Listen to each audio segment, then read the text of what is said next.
Help our campaign to stop abuse. Like, follow, share, comment, subscribe. Every click makes a difference. So, my people, tonight on our television, we're presenting another program filled with lights, memories, and melodies. I'm here with Gilmar Jr. bringing you a delightful, fulfilling show. Don't miss out, it's a special episode, and I truly believe you'll enjoy it immensely. Great, so come here first, come first, isn't it? I always remind you to follow our shows on TV Faith and Light, directly from our website, so always remember, won't you? We're a conglomerate, so the radio show is a little different, right? So that you don't miss anything. The program Memory, Biology, is always on Saturdays and Sundays, starting at 2 p.m. with me. Great, here's the next one.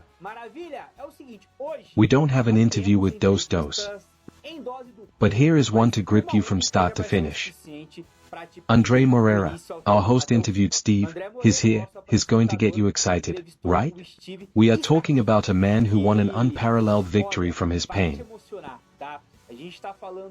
who accepted the trauma and turned his into a creative young man. Steve endured a traumatic childhood filled with nearly 20 years of devastating abuse within his own household. Yet he chose to find beauty amidst the agony, through unimaginable resilience. He turned his pain into a source of inspiration, like creating a sweet juice from the bitterest of oranges. Isn't that truly remarkable? Amid overwhelming hardship, he channeled his struggles into impactful creations, a book, music, and art that inspired countless others. This profoundly moving interview is one that touched me deeply, and I have no doubt it will do the same for you. Stay tuned for this emotional segment with Andre Moreira interviewing Steve on Playluz TV.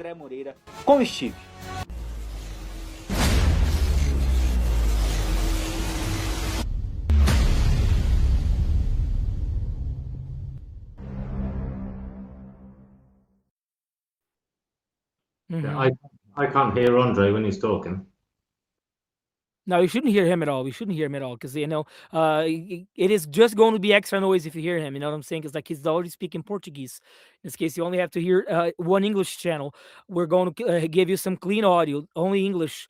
So we're going to give you an English version and the Portuguese version of the interview. So if you hear him talking in Portuguese, it is going to be dirty because you're going to hear two different languages in one channel. It's a big mess. At least so the audience is not going to hear your voice. They're going to hear me. So yeah, let's go. I'll respond to you. Okay. 4, 3, 2, 1. 4, 3, 2, 1, vai. Today, we're talking about something very delicate, but yet important to society as a whole. Facing abuse and the importance of giving voice to victims of survivors. Today, we welcome a guest that has turned his life story into art, conscientization, awareness, and while he is a musician, activist, all the way from Europe, Steve Stachini. Steve, welcome to Megaphone. It's Hi, thank you for having me. Steve, to get started, please introduce yourself. My name's Steve Stachini, and I am a victim and survivor of childhood abuse, mental abuse, physical abuse, and sexual abuse. And I have written a book, my autobiography, of which I expose the whole of my life story. And I am currently on a campaign to raise awareness for victims of abuse. Right, this is very important. Turning your pain into voice through music and other means, especially supporting one another. Yes, this is my book, My Life Naked and Raw, and I didn't think that it would reach as many people, and I am very musically minded, so it took me 5 years, but I produced a music album, and all of the songs kind of relate to my book.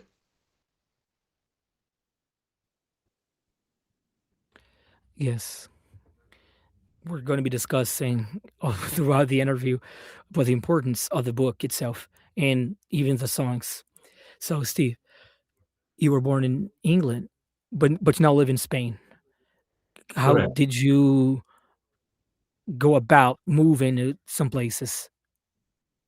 Yes, I was born in London in the UK.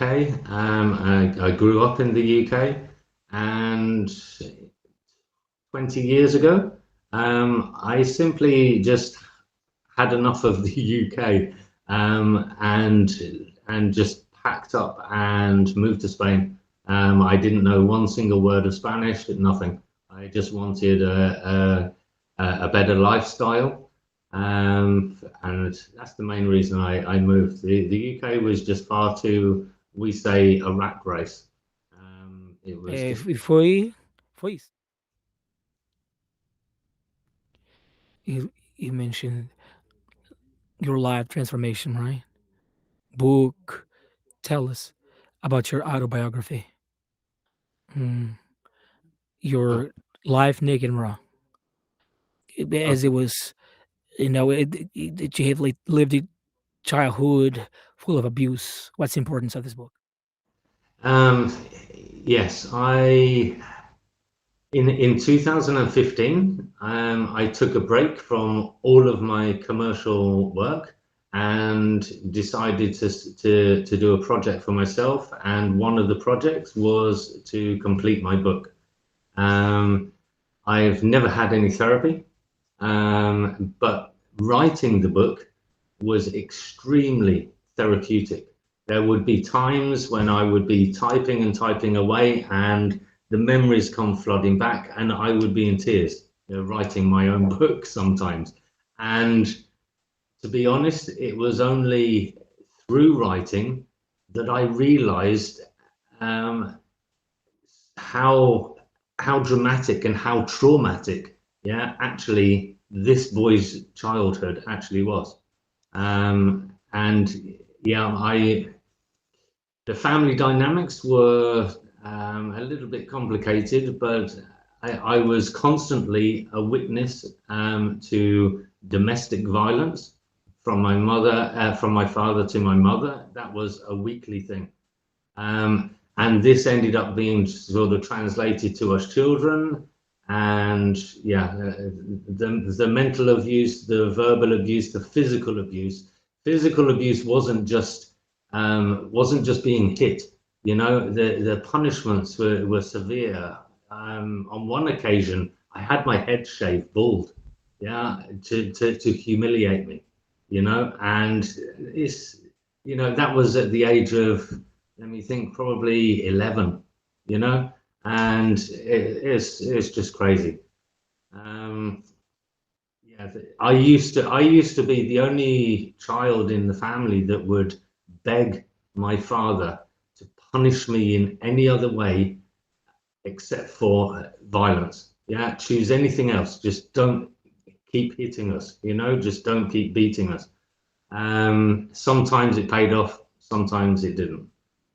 Um, and I may as well say openly because it's in the book. It's the world should know. But my father also sexually abused two of my stepsisters, and that was horrific, horrendous. And my mother either wouldn't do anything about it or couldn't do anything about it. And as far as the sexual abuse for myself, ironically, I used to protect my brother a great deal. From my brother was used by my father as a punch bag, Yeah, he had severe um, physical abuse, and ironically, my step brother sexually abused me, and the it's just beyond. You know, it's a betrayal of all betrayals. You know, and yet I continue to defend him. I continue to try and protect him from my father. Um, so yeah, my whole childhood was like that. Um, Local authorities were never involved. Local police knew of the domestic violence. Nothing was ever done. You know, there was no intersection or anything from anyone at all. And as children, somehow we had to cope with this. We had to just pretend life at home was good, and it wasn't. You know, we became good actors. You know, to the rest of the world, we fooled the rest of the world that yeah, we're okay, including teachers. You know, so been very, very, very difficult. And I wrote my book for three reasons. Yeah, one was very therapeutic for me. Yeah, so it was a perfect therapy for me. Number two was that I believe that if my book and my stories can let other people know that they are not alone. You know, it's very difficult for many people, especially males, yeah, to speak out. Yeah, so if my book can help people, perfect, it's done its job.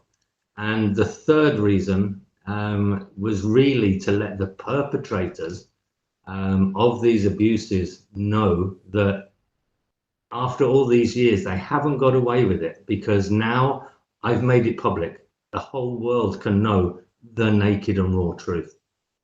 So that's the reasons for writing the book.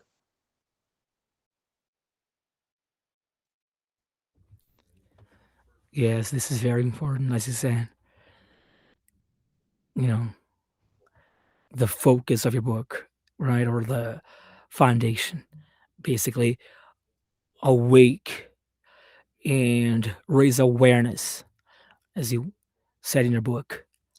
Many people may realize that this is not violence is not normal, as mentioned, especially man, especially male. It's somehow a taboo, which I mean shouldn't be that way. It shouldn't be a taboo. No, and I don't know for what reason. It's I'm sure psychologists will explain why, but yeah, especially for men. Men, there are a very low percentage of men who do speak out. You know, and again, my part of my campaign for awareness is just to encourage people, yeah, to speak out. In even if they can't speak out, encourage people to write things down, write their stories, record their stories, even if they don't want to go public with them. It'll still be therapeutic for them. You know, it will still help them. Um, so yeah, and if I can assist anyone in any way, then I will. As simple as that. For sure. And your your testimony, all the things you've written, all the things you've written so far, sure that you're touching people and you're raising awareness. Definitely, that's very important. And then, since we're discussing our book now, do you have any information on whether it's been translated into Portuguese for Brazil? No, No. it's something that I've that can be done, and I will happily go down that avenue and get it translated. Especially now in the recent 2 or 3 years, you know, translations have become so much easier to do. You know, so I'm happy to pursue different languages for translation, and it could probably be done relatively quickly. Yes, in Brazil, for instance, in the Catholic Church, we have two interesting works that we call pastoral work, pastoral movement. First is the family pastoral, which takes care of families in general, and the child ministry, the child pastoral. So I believe your work is very positive to these entities in Brazil, especially tied to the Catholic Church, since you know they strengthen their work and raise awareness too. Who knows, in the future we may do something together in between these two. Yes, yeah, I'd be happy to. I'm confident enough to, I'm happy to stand on stage and talk to an audience and, you know, tell them certain things, stories of what I went through. And don't get me wrong, there are millions of people that have gone through far worse than myself. Yeah, but if they're not talking about it, then it's no good. So I'm happy to do anything and everything within my power. And I would happily travel the world and disclose certain things. And again, it's just getting this message. There are many things. There are many things that I could say now as an adult to, especially to younger people, of how to approach certain situations or how to approach certain people in order to obtain help. Yeah, when you're a child, no different. When I was a child, stereotypical, I was too frightened to tell anyone. Yeah, and plus sometimes, even informing authorities can actually have a very negative impact. That sounds strange, but it's true. Because if for example I'm a young child and I go to the authorities and say this has happened, this is going on in the family home, everything is words from a child. You have to get those authorities, or that could be a teacher, it could be police, it could be local authorities, but you have to convince them to believe you. What the first thing they're going to do is either remove you from that situation, which in doing so, now that means that, whoa, now I've lost contact with my siblings. It also means that now left within the family environment, excluding me, for what I now have done of informing authorities, now could make things worse for others. So there are many delicate areas to be balanced. So sometimes I agree, sometimes just running to authorities isn't the answer. I don't know what it's like in other countries, but in the UK, for example, if I go and tell a teacher, they are legally obliged to inform authorities. So you don't tell teachers. So it's very difficult to reach out to the right person to try and get the right kind of help or assistance, or ideally as a child you want to know which route you're able to take before anything happens, and that is very, very difficult. Very difficult.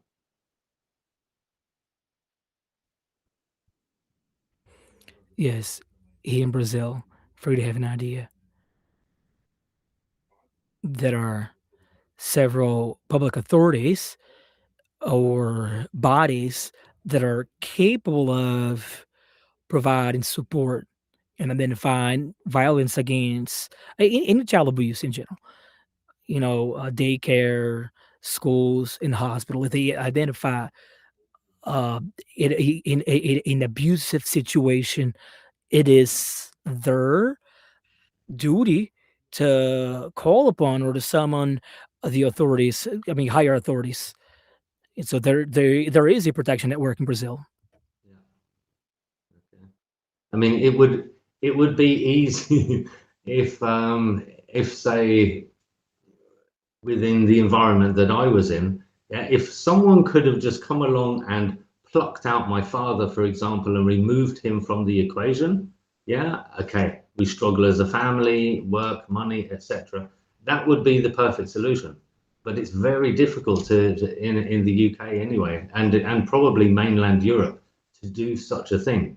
Yeah, because authorities will first of all take more notice of the marital partner than anyone else. You know, so it's, yeah, it is difficult.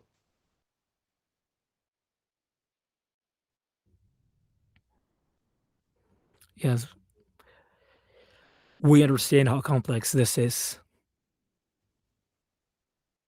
Yeah, it's there are no easy solutions. Não, não tem nenhuma solução fácil, né?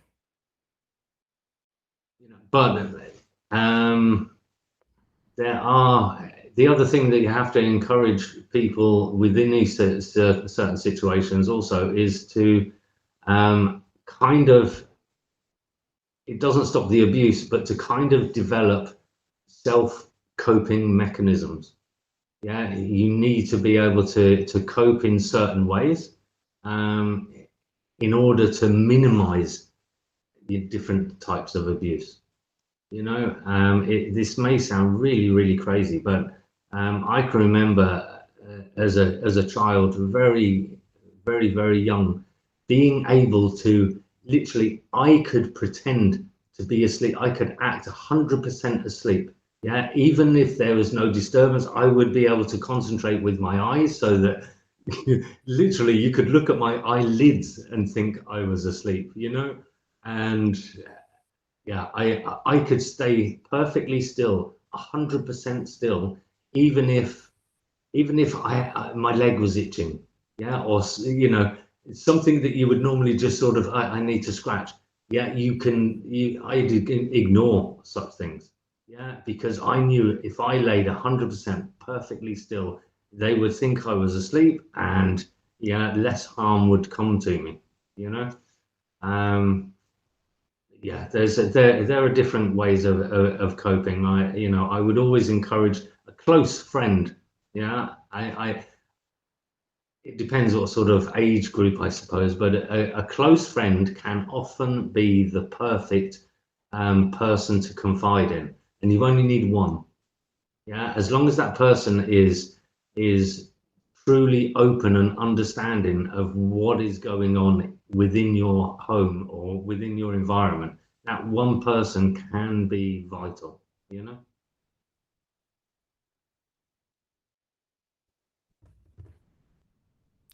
Sure.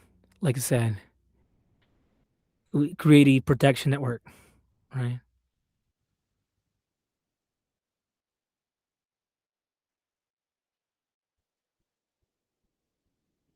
So the book doesn't talk about pain alone, right? But especially overcoming and overcoming problems, challenges, and resilience. What is the most important message the book conveys besides these two pillars you've mentioned? What to overcome such problems?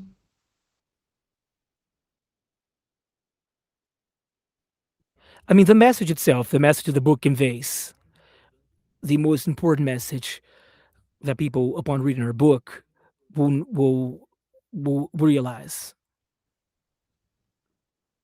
I I honestly don't think there's not necessarily a message direct from the book to the reader, but I think what the reader will discover is that wow, this guy has opened up about everything, yeah, and it's a breath of fresh air, yeah. And I kind of put across that I'm just an ordinary human guy, yeah. And if I can do it, then other people can do it, you know. The message is to take strength from what I've written. You know, there are so many different aspects that I'm sure that victims and survivors can take from it themselves. Yeah, because different, you've got different types of abuses, and although technically an abuse is an abuse, there are different levels. Yeah, and I think the book is wide enough to relate to most people, and everyone is able to take something that relates to them directly. Yeah, so one person may say, the book did this for me. I took this message from the book. Someone else will say, no, I took this from the book. Yeah, and I think that's the beauty of just telling the truth, you know, as simple as that. And so it lends itself well for helping more people, you know. And whilst if I may say, I'm also not actually an advocate of the word survivor. I don't know how it translates in different languages, but to me personally, I think the word survivor was introduced more by politicians and authorities, yeah, almost to make the abuse situation not sound as harsh, yeah, because the word victim is hard hitting. The word survivor is a little softer, yeah, and the word survivor sounds very positive, yeah. The word victim is negative, yeah. Now, I personally believe that anyone who is a victim of abuse is a victim. Not all victims are survivors, yeah, because many victims carry on a different mental state of mind, many obstacles mentally that they can just not get over in the whole of their lives. They're not survivors, yeah. They're coping with the past of being a victim, yeah. Everyone is a victim, not everyone is a survivor, yeah. And that's what I seriously think. I think that the word survivor has been introduced over the last decade or so to soften the blow on abuse, and there is nothing soft about abuse, you know. Don't get me wrong, abuse will never stop. We will never stop abuse, generation after generation. But what we can do is open the airwaves, open the platforms, yeah, make it easier for people to talk about. As you said earlier at the beginning, make it not such a taboo, you know. And you know,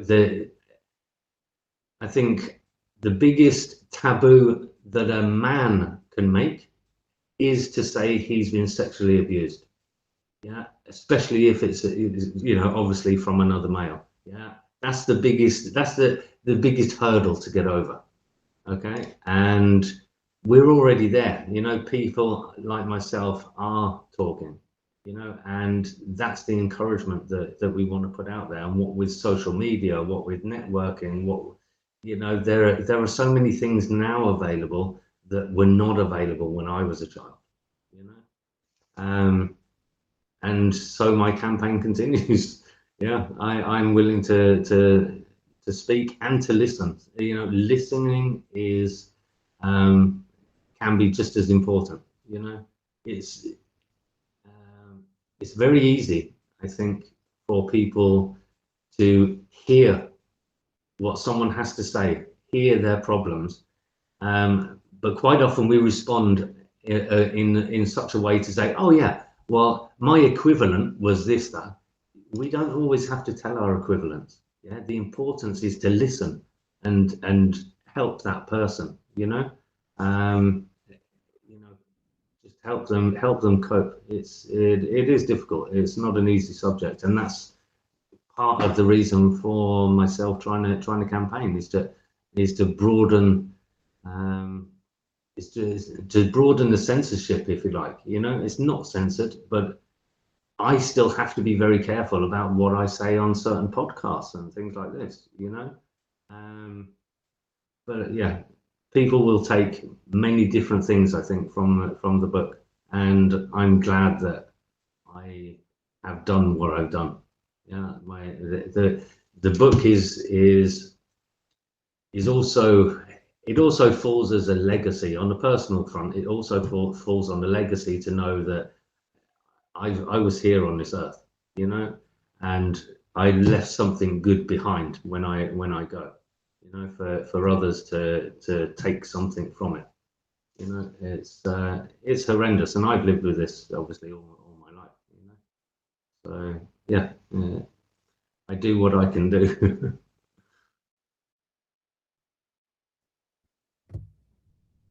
Right. What? How was the public's response? I mean, the audience respond back in 2020. Do you have any feedback from the audience in general? From the what? Sorry. After the book was released back Yeah. in 2020, Yeah. have you received positive feedback from readers, the Yeah. audience, Yeah. who share their stories? I have. Yeah. I've had some great feedback. And words of encouragement. I know for a fact from some of the feedback that I have already encouraged people of, and not many, but they have said, your book has inspired me to write my own book. Your book has inspired me to change my thought process. Yeah, your book has inspired me, and they keep using this word, inspired, and I'm humbled. I'm humbled by it. You know, I used to tell the stories that are in this that are in this book. I used to tell to, some very close friends, even my own children know some of the stories. Or I spoke about some of these stories, and because this is the way I've grown up, then it wasn't difficult for me to tell such stories. However, the person listening to the stories would go, "What? Whoa! No! How? Why?" Yeah, and it might blow their minds, you know. And when you start getting responses like that, you realize, damn, yeah, this shouldn't have all happened to me, you know. Um, and yeah, the book itself has kind of been the same. You know, people have appreciated that. There couldn't be a better title, as simple as that. It is naked and raw. You know, I'm so pleased that I chose the right title. My my own the other thing on the book is that I also didn't just want an editor. Yeah, I didn't want someone just to edit my book. It took me 5 years to find the right person to edit the book because I was determined to get a therapist of some level. Yeah, to also be my editor. Yeah, because I wanted someone of a clinical nature.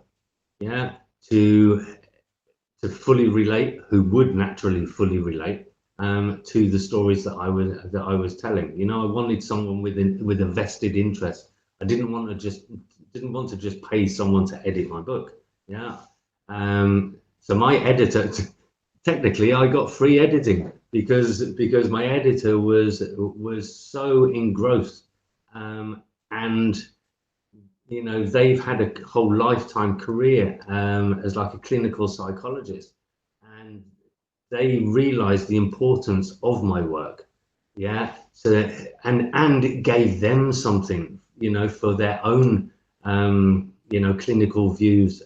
So I was almost sort of treated like a test subject in a way, so that they had someone who really lived this, who was really traumatized by this, and how did they cope, and they've reported back to me as well some sort of areas that we could expect this from a person who went through that, and I get a lot of clinical analysis, and that's kind of what I want. So not that I need validation, but it does help that my book has been validated by professionals, you know. So yeah, it's been well received. It's been well received. Don't get me wrong, I haven't sold millions of copies, and to be honest, I'm not worried about that. Yeah, I'm not in it for the money. I'm in it to spread the news. My ultimate goal actually in life is to produce a mini TV series, based on the first sort of 18, 20 years of my life. That's what I want to do, because I'm a great believer that books are great. I'm not a book reader. I don't read books. I read for research. Trying to promote a book is very difficult, which is why I also stepped into music. More people listen to music than read books, and more people watch television than listen to music. So it stands to reason that why would I not go as high as I can possibly go? And this is also part of my journey. Is effectively I need interest in my book. I need interest in my music. I need interest in my art, because collectively this then builds a great amount of ammunition to pitch to production studios, to create a mini TV series, which then will expose everything, and quite rightly should do, but it's a long process. It's a long-term project, and I'm happy. I'll keep doing it until the day I die. So, I am a lifetime advocate. That's for sure.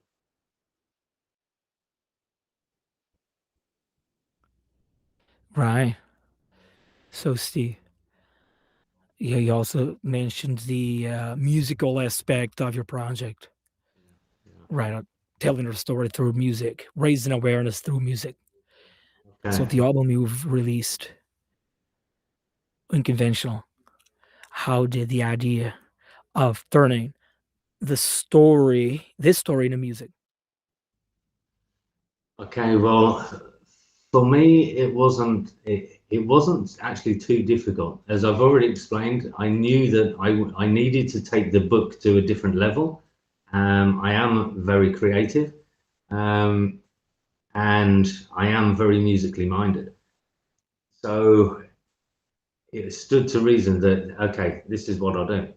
Now, actually, in my book, in the book, right towards the back, there are a whole list of. Oh, you can't see that. There are a whole list of poems.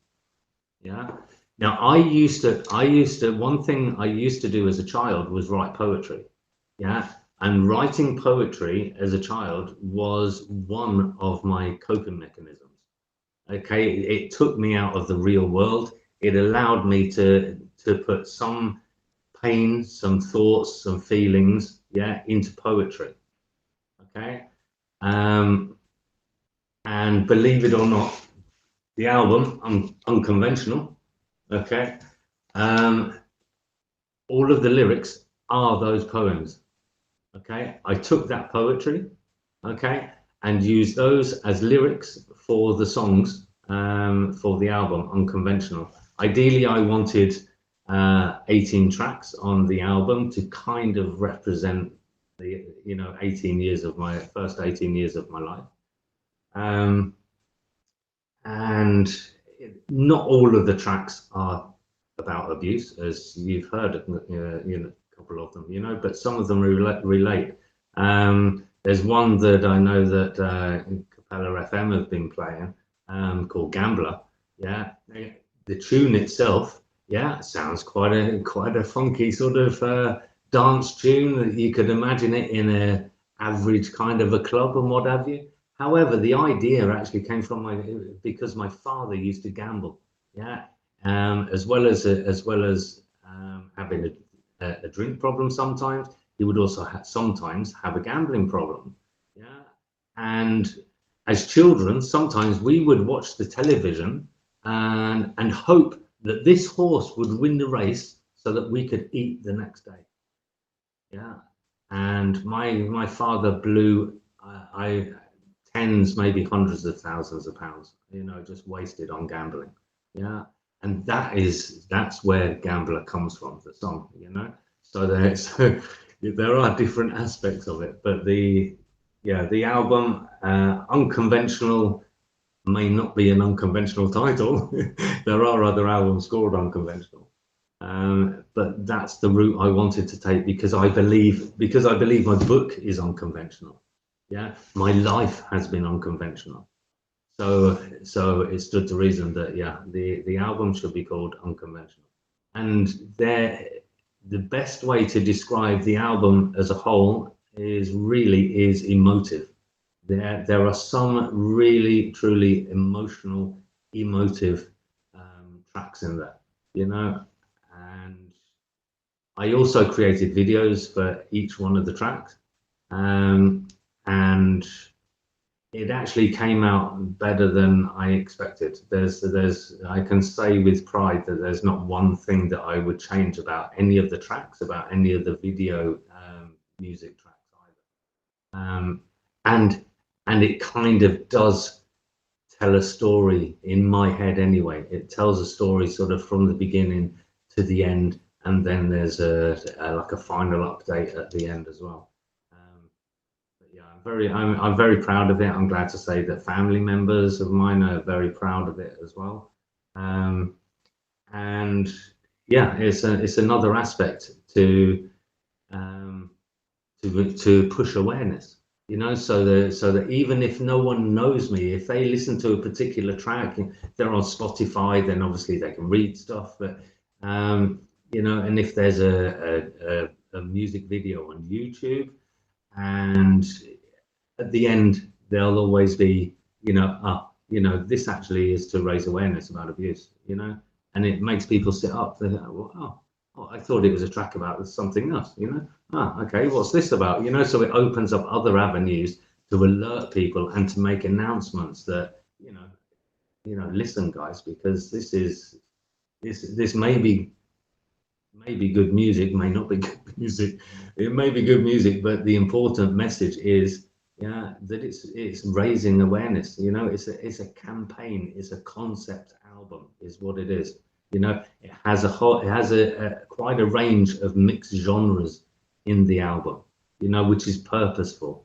So yeah, I'm very very pleased with it. It relates to the book very well, I believe. You know, so the two do go hand in glove. Um, and yeah, I wouldn't change a thing. And that's sort of my current promotions is I'll spend years promoting it if necessary, you know, in order to get to the ultimate goal.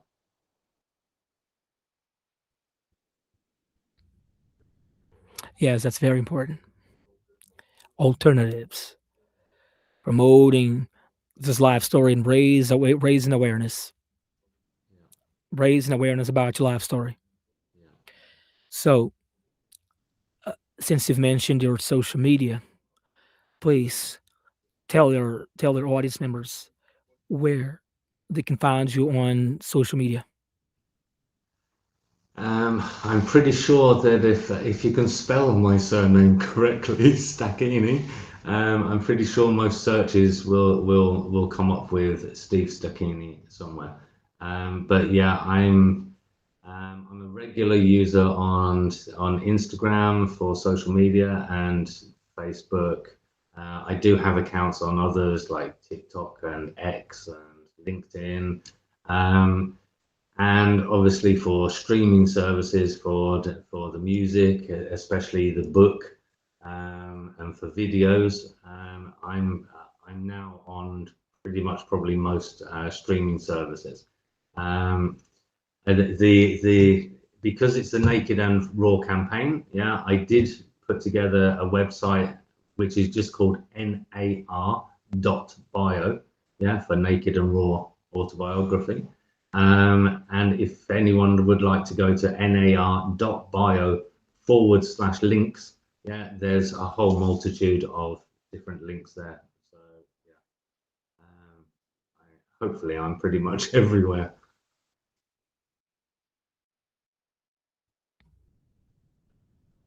Yes, this is very important because that way people can find you on several platforms and find your work.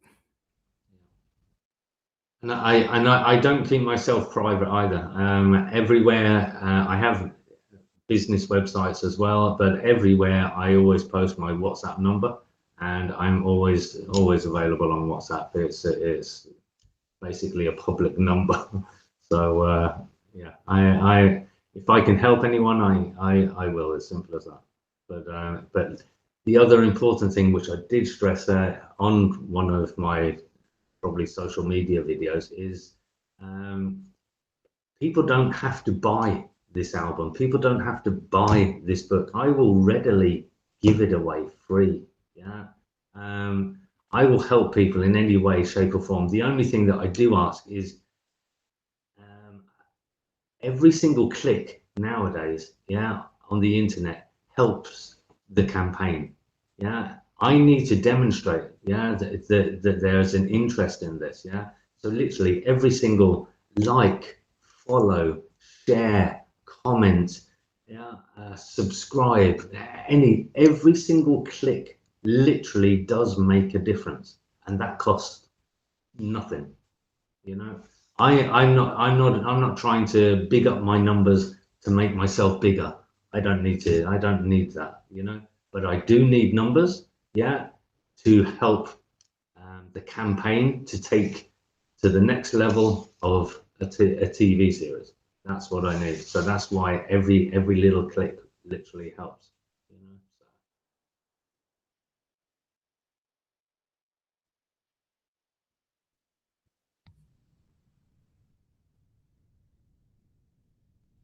Okay, Steve, Yes. is there a message you'd like to convey? And I guess you've done it in between our your answers to our questions.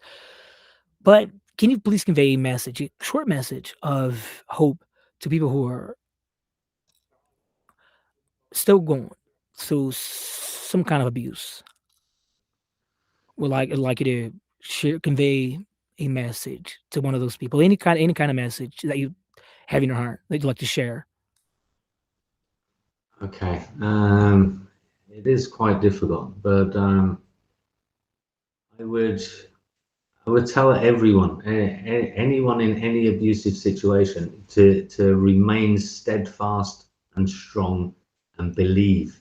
Yeah, believe with your heart, with hope that there is an answer, that there is an end. We all know there is an end because things can't stay the same forever. We all grow up. Yeah, we're able to do something about it. I'm referring to children, obviously. Um, that things will come to an end, and reach out to someone. Yeah, there. It is very difficult. I know, but to reach out to someone that you God honestly, fearingly trust, yeah, pretty much with your life, yeah, that they won't just run off and tell someone else. You need a proper confidant, someone that you to believe in. Um, it's not. I'm not really conveying one single message, am I? I'm very sorry, but it's very difficult. Um, but yeah, just believe and be strong. Okay, it will not last forever. Okay, you will beat this. Yeah, you are better than the perpetrator. As simple as that. Okay, and your life doesn't have to be anything like theirs. Yeah, you've no fear of following, such footsteps. Okay, you can be who you want to be. Seriously, yeah, just stay strong and reach out. Try and gain some kind of, if you're in a situation where um, escape or the end just doesn't look as if it's ever in sight, develop some kind of coping mechanism.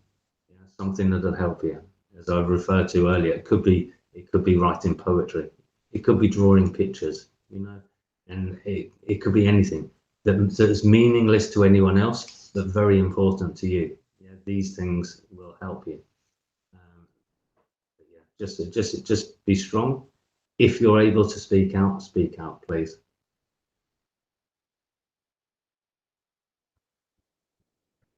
Right, Steve. I want to thank you for participating on Memories and Melodies, sharing your work, and we hope many people have been touched and also become aware the importance of seeking help, speaking up. We hope that your work grows even further. We wish you all the best, growth, and may your creativity be may your creativity never end, so that you can keep sharing this beautiful story of yours. May you thrive and have health. Thanks for participating in our Memories and Melodies. Thank you. We're eager to another interview in the future. Who knows? Thank you ever so much for having me on, and I would love to do something again with you at a later date, and hopefully we can have some kind of update, and or maybe we can take things in a more specific area to concentrate on. And I would honestly like to thank all the listeners on Brazilian radio stations for supporting the music, and I hope that airplay like this also connects and encourages. Encouragement is what most people need to make a difference, and I hope that something that I've done or said has helped someone. As simple as that. Yeah, but everyone just needs encouragement. Okay, so I encourage everyone to speak out if you can speak out.